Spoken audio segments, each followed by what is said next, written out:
22 and still a virgin, I escaped my evil stepfather. Now a millionaire CEO wants to protect and love me forever. Hello, and a very warm welcome to all of you, my beautiful viewers. I'm truly glad you're here today, and I just want to say, from the bottom of my heart, thank you for tuning in. I'm your storyteller, James. How are you doing today? Tell me in the comments, where are you listening from? I'd love to know which corner of the world you're joining me from, because no matter the distance, we're connected here by stories, by love, and by something truly special. Before we begin, let me say a short prayer for you. Dear Jesus, bless every soul listening to this story. Touch their hearts, fill their lives with peace, joy, and love. Let this story be more than just words. Let it be healing, comfort, and inspiration. In your precious name, amen. Now listen closely. The story you're about to hear, it's going to be a blockbuster. I poured every emotion, every tear, every heartbeat into it. Don't miss a single moment. Every second is precious. This isn't just a story, it's an experience. So go ahead, relax. Take a deep breath and subscribe to the channel you love first. Let's grow this beautiful family together. And now, with love in my heart and passion in every word, let's begin the story. Sarah was the kind of beauty poets couldn't describe and painters couldn't quite capture. The kind that made time stop and the air thicken around her. A beauty that didn't belong to this harsh world, but one that fate still dragged through darkness. At 22, she moved like grace sculpted by God. Her smooth brown skin held a soft glow, warmer than sunlight. Her long, intricately braided hair fell like silk woven by stars, each strand whispering a tale of pride and strength. Her wide, expressive eyes looked like galaxies, dark, full of wonder, flickering with innocence and sorrow. They once held dreams, but now they carried shadows. And her lips, full, tender, silent, no longer smiled. They waited, sealed by too much pain. Sarah drifted through life like a painting in motion, each step graceful, even through despair.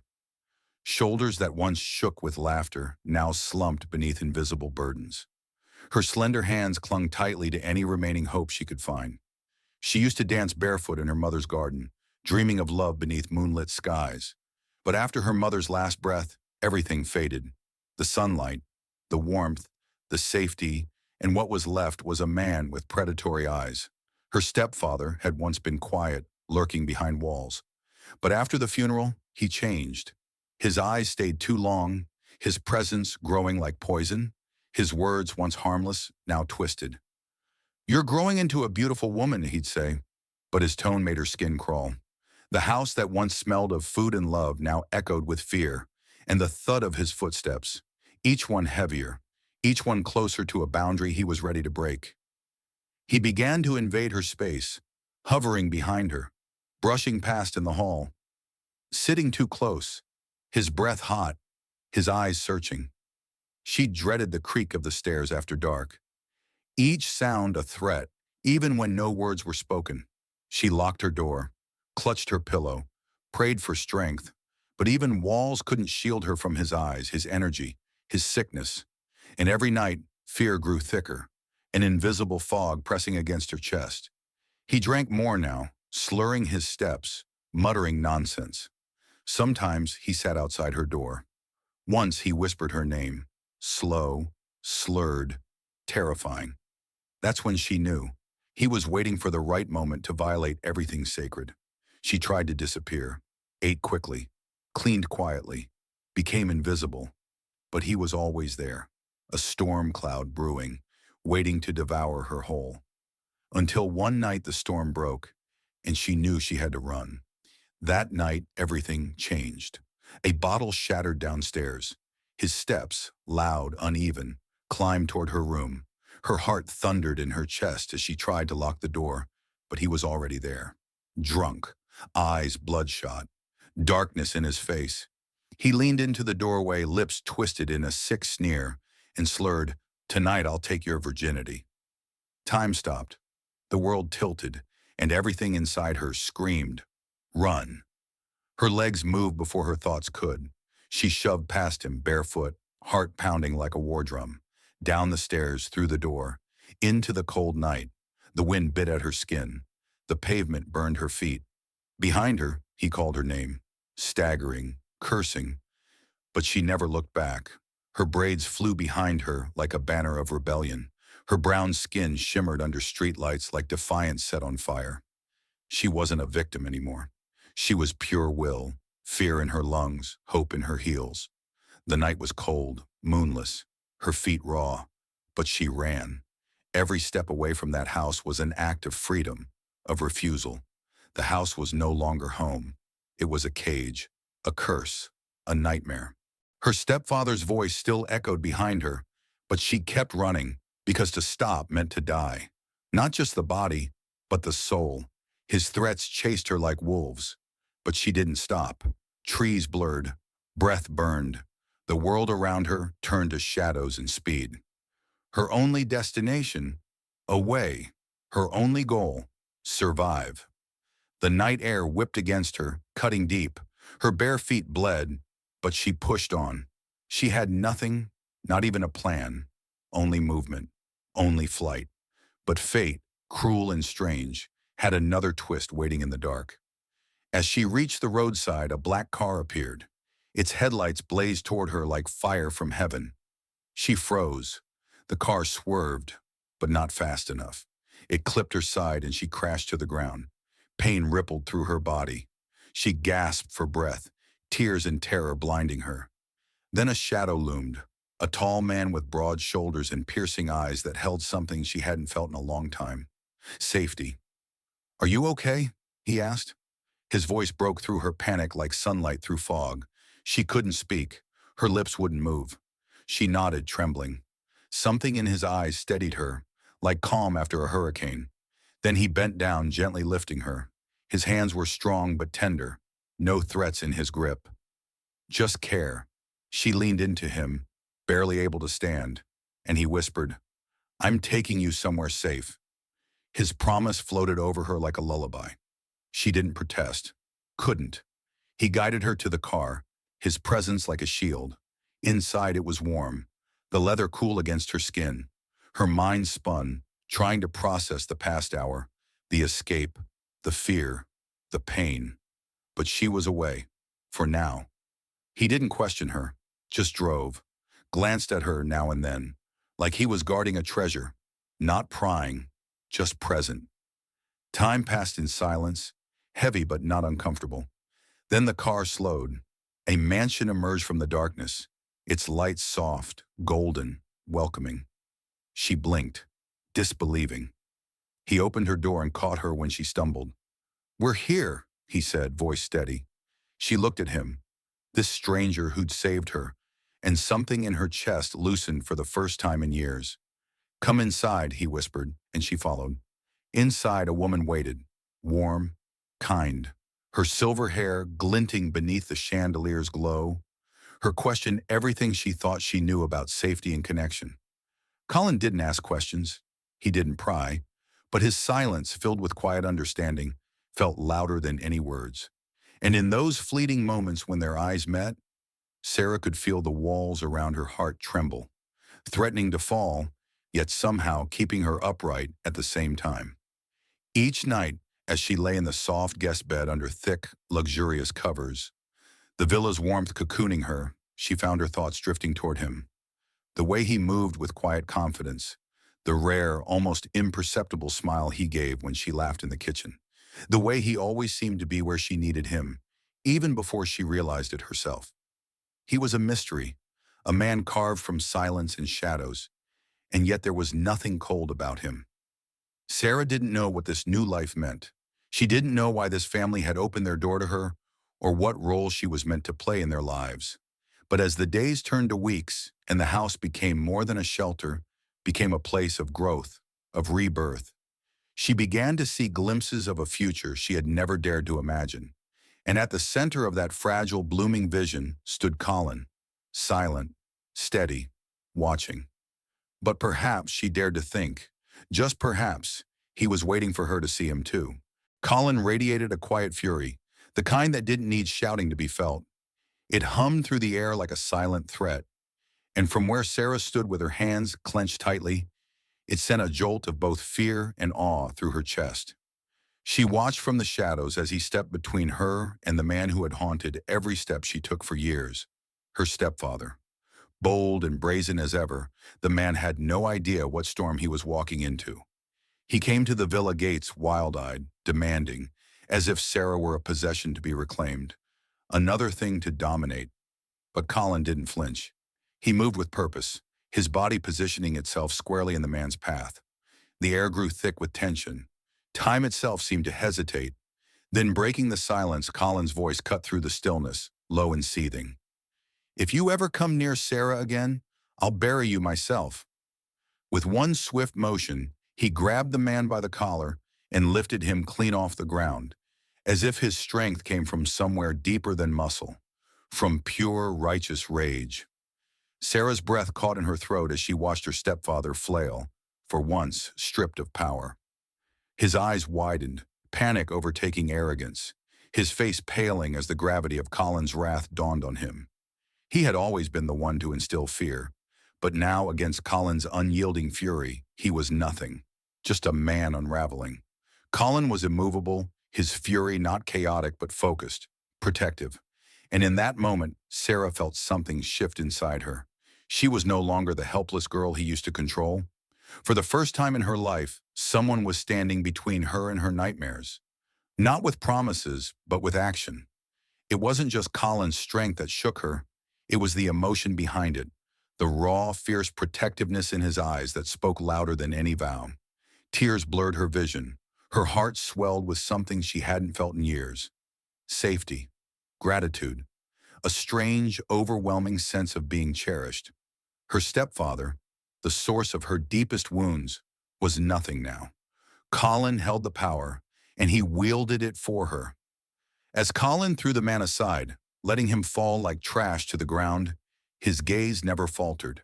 There was no second guessing, no apology. This was his line in the sand, his vow to protect her.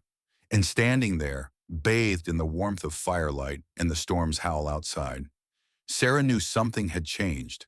The past no longer held her in its grip. She wasn't running anymore. She wasn't alone. Her eyes locked with Colin's, and in his gaze she saw it all. The fire, the pain, the promise. She had never had anyone fight for her like this. And now someone did. From the moment he'd stepped between her and danger, something inside Colin had shifted. At first, he didn't understand it. The way his chest tightened when she smiled, how her laughter echoed long after she was gone. He told himself it was nothing. He was there to protect her, nothing more. But every day he spent near her, that quiet feeling grew louder, like a drum beat he could no longer ignore. He found reasons to linger, asking how she slept, offering help with the smallest things.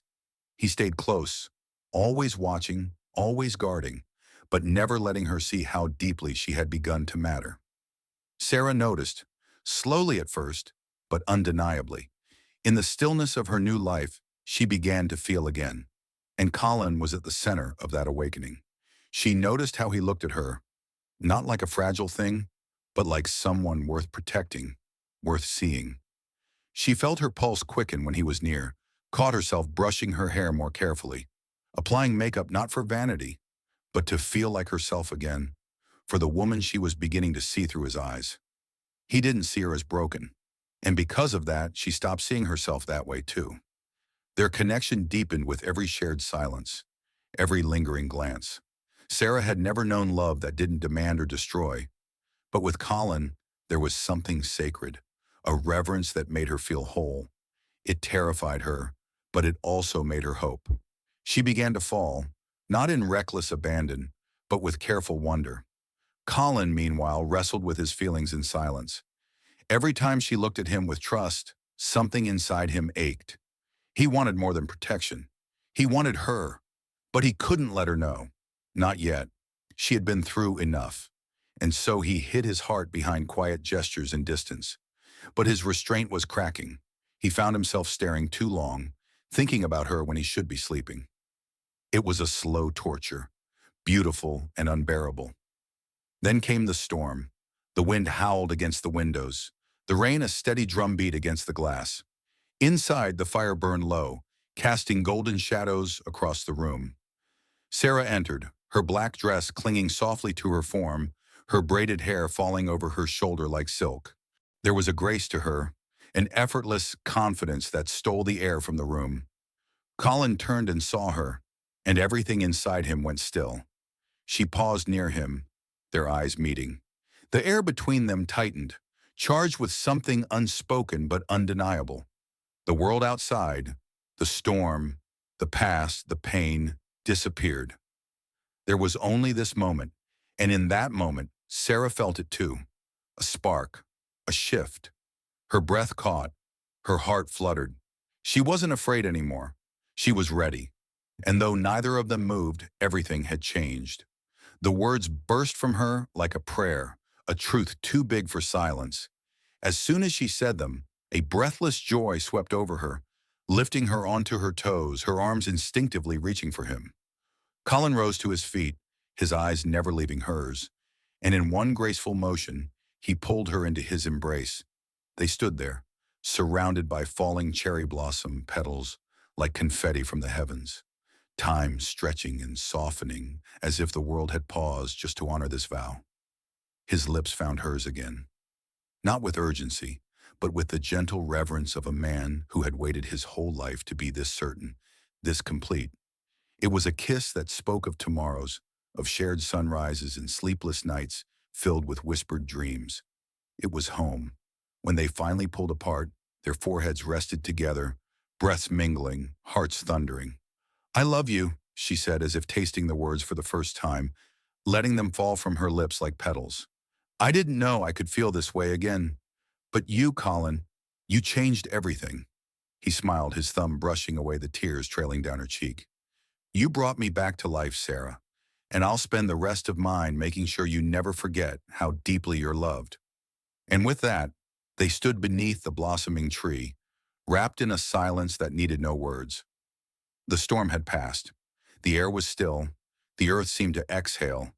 Their story, once scarred by grief and shadows, had blossomed into a love not defined by perfection, but by presence, patience, and the quiet courage to choose each other every day. From a girl with no future to a woman on the verge of marrying the most powerful man in town, Sarah could hardly believe how much had changed. A man who loved her with a passion that made her heart soar, Colin had transformed her life in every possible way. She closed her eyes, her hands resting gently over her stomach, filled with quiet gratitude for everything he had done, for the way he made her feel safe, cherished, and above all, loved. She had never imagined she'd find someone like him, someone who saw her for who she truly was, not just for her beauty, but for her heart, her soul, for the way she gave to others, and for the way she quietly made the world around her better. As she stood, waiting for the moment that would forever change her life, her mind wandered through the journey they had shared, their laughter, their fears, the dreams they'd whispered in the dark. Together they had built something beautiful, something lasting. Outside the grand hall, Colin stood, heart pounding in anticipation. He had seen Sarah in her dress only moments earlier, and the image of her still stole his breath. Her beauty was almost too much to bear, but it was the love radiating from her that undid him. In that moment, he realized just how deeply he had fallen. He'd never believed in fate or destiny before, but Sarah made him believe, as if the universe had conspired just to bring them together. When the doors finally opened and Sarah stepped into the light, time seemed to pause. Each step she took felt suspended in eternity, every breath a sacred offering. The guests rose to their feet, awestruck by her beauty, but for Colin, there was only her. The woman who had transformed his life, the woman who had filled the silence of his soul. As their eyes locked, the world around them disappeared. No guests, no music, no flowers, just them. She reached the altar, and he took her trembling hand. With a tender smile, he cupped her face, eyes glistening with adoration. "You are everything to me," he whispered.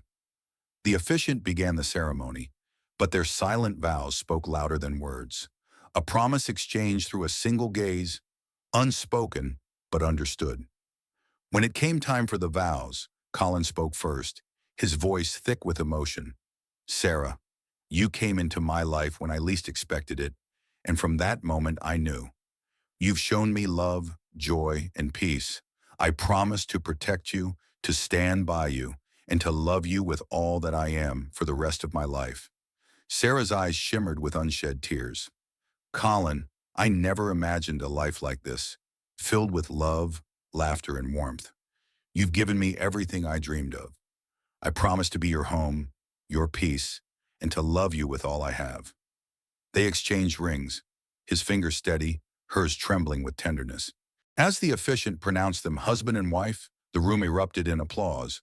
But for Colin and Sarah, the world was hushed. They kissed, tender and deep, a kiss that sealed forever. Rose petals fell around them like blessings from the heavens. And as they walked down the aisle hand in hand, no longer just a CEO and a mystery girl, but partners in soul and story, their love felt infinite, tested but unbreakable. That night, the bridal suite was a golden sanctuary. Candlelight flickered, casting soft shadows against rose-draped walls and ivory silk sheets. Colin held her in his arms as though she were a delicate treasure, his every movement a vow. He set her down with reverence, brushing her flushed cheeks with trembling fingers. "Are you sure?" he whispered, not in doubt, but in love. She met his gaze and nodded, silent but sure, her eyes a sea of trust. He kissed her slowly, tenderly, worshipfully. His hands traced her with care, discovering, not demanding. One strap at a time, he undressed her, not to possess, but to reveal, to honor. When he realized she had never been touched by another, a sacred awe filled him. "You're a gift," he murmured, breathless with emotion. He kissed her, her collarbone, her shoulders, the hollow of her throat, each touch a silent promise. He memorized her like scripture, not merely body, but soul. And when they finally came together, it was not just desire, it was a consecration. She offered him everything, and he received her not with hunger, but with grace. They moved in harmony, their breaths tangled, their hearts aligned. She cried soft tears not from pain, but from the sacred transformation of love. And he held her like she was both breakable and eternal. Their love that night wasn't rushed. It bloomed like a prayer answered. A new world was born between them, one where the stars bowed to candlelight, and the only song was the whisper of their names. Later, curled against his chest, her fingers tracing soft circles on his skin, she whispered, "I waited for this, not just the night, but the man." And he held her tighter, vowing that her wait would never be in vain. Outside, the moon rose higher. Inside, a different light burned, one made of trust, vulnerability, and love. In that sacred bed, they didn't just fall asleep as husband and wife, they became one. Paris. The very name was a melody, but to Sarah, it became the heartbeat of a new life. The city welcomed them like an old lover. Soft rain, the scent of blooming magnolias, buttery croissants in the air. Their hotel suite, perched high in the 7th arrondissement, opened to a view of the Eiffel Tower, bathed in lavender dusk. She stood barefoot on the balcony, fingers brushing the wrought iron rail, heart fluttering like the pigeons above. Colin came up behind her, wrapping his arms around her waist, pressing a kiss to her temple. "This view is perfect," she whispered. "You're the view," he murmured back, and she laughed. That laughter, once locked away by pain, now free and alive. Mornings in Paris began slowly, lazy, wrapped in linen and warm sheets, the scent of café au lait at their bedside. And Colin, forever watching her like a miracle he could never take for granted. It was the stillness, the safety, the quiet way Colin looked at her like nothing else existed. The way he noticed when she paused to admire a street artist's sketch or stood in awe before a bakery's window display. He bought her every little thing she touched, yes, but more than that, he gave her time. He gave her space. He gave her the freedom to feel, to breathe, to laugh without fear. Some evenings they returned to their suite wrapped in each other's arms, intoxicated not by wine, but by the simplicity of being together. Colin would sit beside her on the velvet chaise by the window, their legs tangled, her head resting on his shoulder. Sometimes they said nothing, and in those silences, there was a deeper intimacy than words could ever offer. Other nights they whispered secrets, shared dreams, or simply recounted the day with soft smiles. And when the night deepened, when the world below them fell asleep, they turned to each other like gravity itself had drawn them closer. Their lovemaking in Paris was never hurried, never rushed. It was a slow burn, a reverent dance of longing and connection. His hands wrote poetry on her skin. Her breath was his favorite song. They made love like the world had disappeared, like the city had bowed to give them privacy, like time had paused to let their bodies speak in sighs and murmurs. He kissed her neck as if it were sacred, traced the arch of her back with the devotion of a pilgrim. And when he whispered her name, she melted into him like silk into flame. Paris wrapped them in a cocoon of tenderness and desire. Even the moonlight that spilled through the tall windows seemed to blush at the beauty of their union. One night, walking along the banks of the Seine, fingers laced, they said nothing. Just listened to the gentle lap of water and distant music drifting from a passing boat. Sarah stopped, staring at the way the gold shimmered on the river like scattered stars. "I never thought I'd get to live this," she said softly, almost to herself. Colin turned, took her hands, and pressed his forehead to hers. "You deserve more than this," he whispered. "You deserve joy, peace, everything." And in that moment she realized, it wasn't Paris that had changed her. It was him, his unwavering presence, his patience, his devotion. He hadn't just brought her to the city of love. He had brought her back to herself. The haunted girl who once feared laughter now danced in puddles. The woman who once lived in the shadow of her memories now glowed brighter than the city lights. Their final night in Paris was spent in sacred silence, curled together in bed, watching the Eiffel Tower sparkle through the open window, cool air drifting in, mingling with the warmth of their bodies. Sarah turned to Colin, her fingers brushing his cheek. "You gave me the world," she whispered. He kissed her, holding her as if she was everything he'd ever needed. "No," he said, "I just gave you back to yourself." And in that stillness, in that sacred space between two souls, she smiled, knowing this wasn't the end of a honeymoon. It was the beginning of a life. They returned home not just as newlyweds, but as soulmates reborn, hand in hand, with hearts still echoing the gentle rhythm of Paris, the rhythm of love, finally realized. The grand estate no longer felt like a monument of power, but a sanctuary, a home. Sarah's laughter now danced through the halls like sunlight, softening every sharp edge of the past. The staff noticed instantly. Colin's once cold precision was now threaded with warmth. His eyes constantly searched for hers. His voice was gentler, his gaze always tender. He walked behind her like a man who understood the treasure he held, never letting her carry the weight of the world alone again. Sarah moved through the mansion with grace and purpose. The frightened girl who once whispered through life now spoke with clarity and conviction. Her smile outshone the chandeliers, her presence more commanding than any title could ever be. Their bedroom, once just a grand space, became sacred, full of soft memories, warm touches, whispered promises. Each night before sleep, Colin would kiss her forehead, her lips, and murmur, "You saved me too, Sarah," as if her love had resurrected a part of him he didn't know was lost. In the quiet that followed, they held each other like anchors, like lifelines, like a prayer they never wanted to end. And each morning began the same way. Soft kisses, bare skin, coffee shared between smiles, long embraces before parting for the day. But their spirits never parted, not once, not ever again. Within weeks, Colin summoned his team. He began building something personal, something that belonged to Sarah, a legacy to honor her pain and transform it into power. He founded the Sarah Rose Foundation, a safe haven to shelter, educate, and empower girls who had endured trauma, who had grown up feeling invisible. It wasn't a gesture, it was a promise. Sarah poured herself into the work, not because she had to, but because she wanted to. The mission consumed her heart in the best way. She became a beacon to the girls who walked through those doors. Frightened, uncertain, she listened, held their hands, cried with them, and helped them believe in healing. Her scars had become her strength. Colin watched her speak in public, her voice steady, eyes shining with tears. Her